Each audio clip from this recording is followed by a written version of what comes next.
Mais tout de suite, retour sur la mésaventure d'un habitant de l'Opérette. Son chèque en breton a été refusé.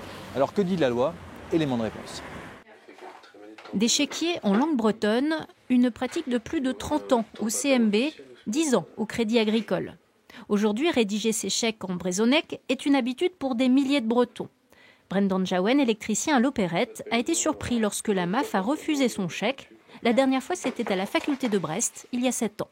C'est mon droit de le faire et je compte bien garder ce droit encore bien longtemps. Ouais. Pour quelle raison? Parce que c'est ma langue.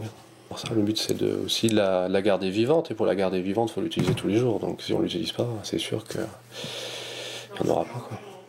La jurisprudence, un arrêt de 1986 de la Cour de cassation de Paris, ainsi qu'un avis de 1992 du procureur de Vannes, rappellent qu'il est possible d'utiliser le breton sur les chéquiers si ceux-ci sont imprimés en langue bretonne, teneur d'un décret de loi datant de 1935.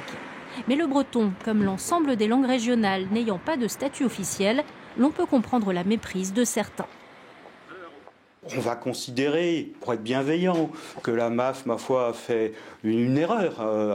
Tout un chacun peut faire une erreur, mais on espère que cette erreur va vite être corrigée et que la MAF va continuer à accepter les chèques en breton comme tout un chacun, comme tous les commerces, les compagnies d'assurance, les administrations. Joint par téléphone, la MAF regrette l'incident et assure qu'elle encaissera le chèque libellé en breton qu'a réexpédié Brendan Jaouen.